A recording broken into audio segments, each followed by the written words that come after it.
Hello नमस्कार किसान साथियों। कैसे हैं किसान साथियों? उम्मीद करता हूँ बहुत बहुत बढ़िया है। तो किसान साथियों, आने वाले 1 महीने के अंदर अंदर मूंग की बुआई चालू हो जाएगी। मतलब फरवरी एंड से हमारे यहाँ मूंग की बुआई चालू हो जाती है। फरवरी एंड से लेके 25-30 मार्च तक ख़त्म हो जाती है मूंग की बुआई। तो किसान साथियों, मेरे को खुद को मूंग के काम मतलब खेती करते करते पर्सनली 18 19 साल मेरे को हो गए हैं किसान साथियों। तो किसान साथियों, मैं अपना 18 साल का पूरा अनुभव आपके साथ शेयर करूंगा। मैं देसी तरीके से, जो मेरे तरीके से करता हूँ वो बताऊंगा। ऐसा नहीं जेब की कि ये लाओ ये डालो, वो नहीं बताऊंगा। जो नॉर्मल तरीके से मैं मूंग की खेती करता हूँ मैं उसके बारे में बताऊंगा। और जो मैं करता रहता हूँ मूंग की A to Z जानकारी में डालता रहूँगा। मूंग की पहले दिन से लेके तो पूरे 60 दिन तक मूंग में क्या क्या करना है, अपने किन किन चीज़ों और किन किन सावधानियों का ध्यान रखना, उसके बारे में हम बात करेंगे। उससे पहले जो किसान साथी हो चैनल पहली बार आए, वो जो पहली बार मूंग की खेती करना चाहते हैं तो बिल्कुल सब्सक्राइब करें। किसान साथियों, मैं खुद 809 कुंटल प्रति एकड़ तक मूंग की पैदावार लेता हूँ। मैं 30 एकड़ में मूंग लगाऊंगा। कौन कौन सी वैरायटी लगाऊंगा ये भी बताऊंगा आपको। क्या क्या करूंगा वो भी बताऊंगा। आगे बताऊंगा बोनी कैसे करता हूँ वो भी बताऊंगा। क्या करके बोता हूँ वो भी बताऊंगा। तो किसान साथियों, बढ़ते वीडियो में आ गए। आज हम आपको कुछ खास 3 बातों के बारे में बताएंगे। तो किसान साथियों, आपको जैसे कि आप या तो चने की खेत में या गेहूं की खेत में दोनों में से किसी खेत में मूंग की खेती करते हो। अगर आप चने के खेत में कर रहे हो तो किसान साथियों, चने के खेत में कर रहे हो तो चने के खेत में आप रोटावेटर चलाइए। रोटावेटर चलाने से ये है कि एक लिमिटेड कर निकलता है। ये 2 इंच 2.5 इंच के लिमिट रहता है। अपन कल्टी लगाते हैं या कुछ भी लगाते हैं, वो उंडा कभी ज़्यादा लग रहा है कभी कम लग रहा है, इससे क्या है थोड़ी दिक्कत आएगी। और आप रोटावेटर करके देखिए। अगर जो किसान भाई पहले से मूंग की खेती कर रहे हो, उन्होंने कभी मतलब इसे खाली खेत में जिसमें कचरा नहीं, उसमें अगर रोटावेटर करके और फिर मूंग बो के देखना, और जहाँ आपने कल्टी या और कुछ से करा वो देखना, दोनों को आपको एक अलग ही अनुभव मिलेगा। क्योंकि मैं खुद भी। और दूसरी बात, अगर आप नलवई के खेत में गेहूं के बाद में, तो किसी समय गेहूं के खेत में अगर आप भूसा बनने के बाद में आप उसको रोटावेटर करके ही बोना, उससे ना गेहूँ एक तो जो आग रखने उससे जो प्रदूषण होगा वो खत्म होगा। दूसरी बात, आपकी मूंग की पैदावार बढ़ेगी। क्योंकि मूंग गर्मी के में जब जो ज़्यादा गर्मी पड़ती है तो गर्मी के कारण जो मूंग में मतलब फूल खिलने लगते हैं या कोई समस्या आती है। अपने को देखा तो नल्लुई के खेत में क्या ठंडी बनी रहती है और उससे ज़मीन भी उपजाऊ बनती है, जो सड़के उसी में खाद बनता है। तो ये 2-3 काम को आपको ध्यान रखना है। दूसरी बात, अगर मैं बात कर लूँ किसान साथियों, आपको हमारे यहाँ इस समय हम 1 एकड़ में 15 किलो के समथिंग बो रहे हैं। हमने शुरू 8 किलो से किया था, लेकिन इस समय 15 किलो से ऊपर बो रहे हैं। अगर आप शुरू साल बो रहे हो तो आप कम मात्रा में रख सकते हो, लेकिन हमारे यहाँ क्योंकि 18 से 18 साल तो मेरे को हो गए करते करते, इसलिए मैं अब 15 किलो से ऊपर ही मूंग 1 एकड़ में बोता हूँ।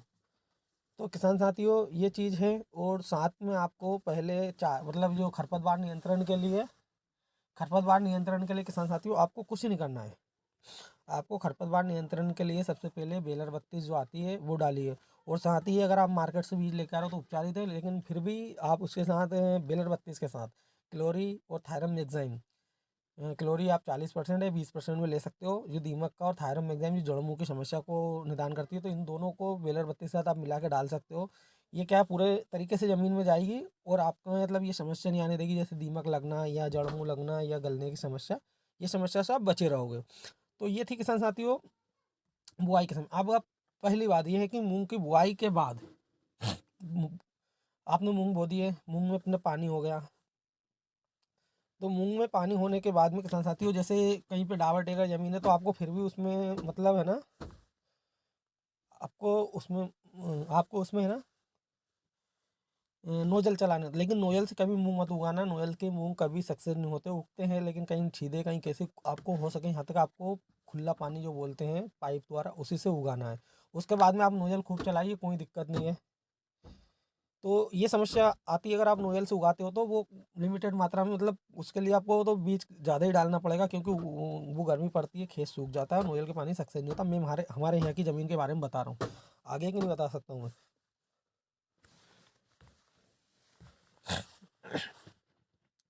तो आपको ये करना रहेगा। तो इससे क्या है कि आप मतलब जैसे खुले पानी से उगाने के बाद में किसान साथियों, आपको कम से नहीं कम 18 से 20 दिन तक पानी नहीं लगाना है। हल्की ज़मीन है तो आप 13 14 14 दिन में लगा सकते हो, और अगर हेवी ज़मीन है, मोटी ज़मीन है, तो आपको मात्र 18 से 20 दिन में ही पानी देना है। अगर आप जल्दी पानी दोगे तो पेड़ गलेगा।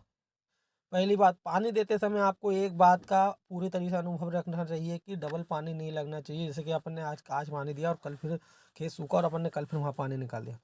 ये कभी नहीं करना मूंग में, नहीं तो मूंग गलने का निश्चित ही है कि वो पेड़ सूख के गल के चल जाएगा। आप उसमें दवा डालो, कुछ भी डालो, वो कोई बीमारी नहीं रहती, वो पानी के कारण होता है। जब तक खेत में बतन नहीं आती, खेत सूख नहीं जाता, तब तक पानी उसमें लगाना नहीं है। अगर आप नोजल का, हाँ हल्की ज़मीन है तो थोड़ा दम टेक लेगा, बाकी मोटी ज़मीन है, लेवल ज़मीन है, वो दम नहीं टेकेगा। 1% दम नहीं टेकेगा, तुरंत गलना चालू हो जाएगा। आप बोलोगे इसमें बीमारी लगी, बीमारी नहीं रहती, वो पानी जैसे लगा डबल गया। ये मेरा अनुभव बता रहा।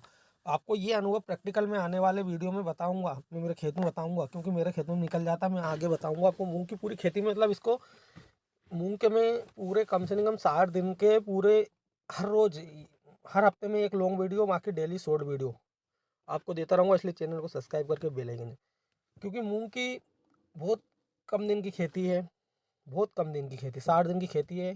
और 60 दिन में जो लागत लगती है वो बहुत ज़्यादा लग जाती है। दवा हर 8 दिन में दवा देना रहता है। तो दवा तो जो आपके एरिया में सबसे अच्छी में जो चल रही है, मैं मतलब जो सबसे अच्छी सूटेबल आपके एरिया में चल रही है वो डाल सकते हो, जो कीटनाशक। बाकी मैं कौन से डालता हूँ उसके लिए मैं अगले वीडियो में डालूंगा, वो बता दूंगा। और आपको मतलब मैं 15 दिन के अंतराल में डालता हूँ, मैं जैविक की डालता हूँ। जो भी मैं डालूंगा आपको बताऊंगा कि इसका रिजल्ट कितना कैसा रहा, और हर चीज़ का मैं बताऊंगा। तो ये चीज़ है। दूसरी बात ये है कि मूंग में जो फूल के टाइम पे कौन से मतलब क्या करना चाहिए, उसकी एक पर्सनली वीडियो में, और कौन सी दवा डालनी चाहिए वो भी बताऊंगा। तो उसके लिए आपको कौन सा स्प्रे करना चाहिए, उसके लिए बहुत सारे स्प्रे आते हैं। मैं जो जो करता हूँ, मैं 2 स्प्रे करता हूँ फूल के टाइम पे। उसके बाद में मूंग कटाई के बाद में मैं कौन सी फसल लगाता हूँ, और मैं मूंग कटाई करने के बाद में जो मूंग का जो वेस्टेज बचता है उसको जलाता नहीं हूँ कभी भी। ये चीज़ समझ लेना। मैं कभी नहीं जलाता हूँ। मेरे को हो गए हैं जब से मूंग की खेती कर रहा हूँ मैं, जब से मैंने अभी तक जलाया नहीं। शुरू में 1-2 साल जलाया होंगे, लेकिन अभी जब से मैंने मेरे पास प्लव आया, लोटावेटर आया, मैं जलाता नहीं हूँ। तो मैं उसका क्या करता हूँ, और जब मेरी खेत में से जब मेरा ज़मीन को डबल से पिलाव करता हूँ, जब पूरे वेस्टेज दबाने के लिए, जब मेरे खेत में से क्या निकलता है वो आपको आगे के वीडियो में बताऊंगा। आप बोलोगे जैसे लोग जैविक खाद डालते हैं खेत में, घर सड़ा के बनाते हैं, मैं उसको ज़मीन में वहीं पे बनाता हूँ। उसकी क्या प्रक्रिया है वो पूरी मैं मूंग के बाद में बताऊंगा। तो किसान साथियों, मैं अगर तुम आप चैनल को सब्सक्राइब करके बेल आइकन दबाओ, मैं गारंटी के साथ बोलता हूँ कि आपको मूंग में अच्छा मुनाफा मिलेगा।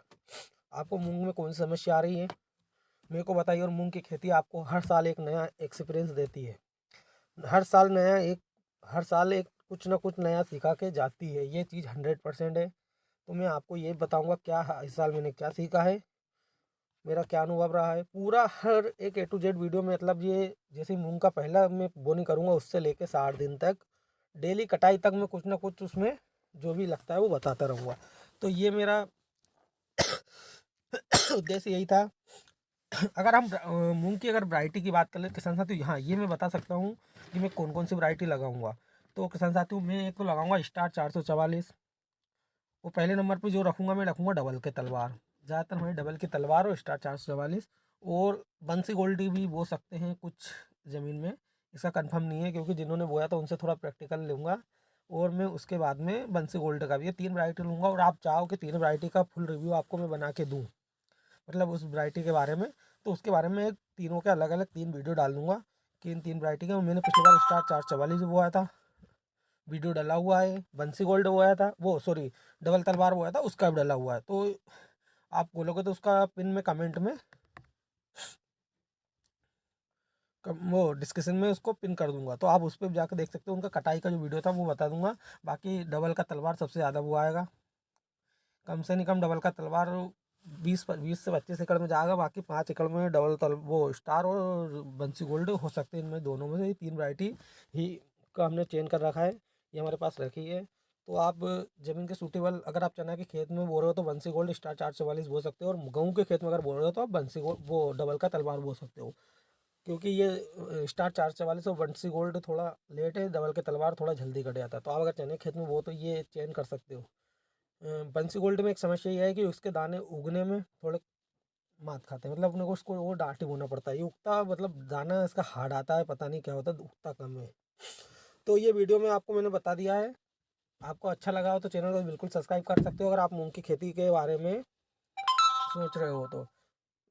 इसमें कोई वैज्ञानिक वाली बात नहीं करी कि भैया मैंने किसी की इसमें ये खाद डालो, इतने एकड़ में ये डालो, ये सब कुछ नहीं था। सिर्फ एक नॉर्मल वीडियो था, जो मेरा अनुभव था वो मैंने बताया।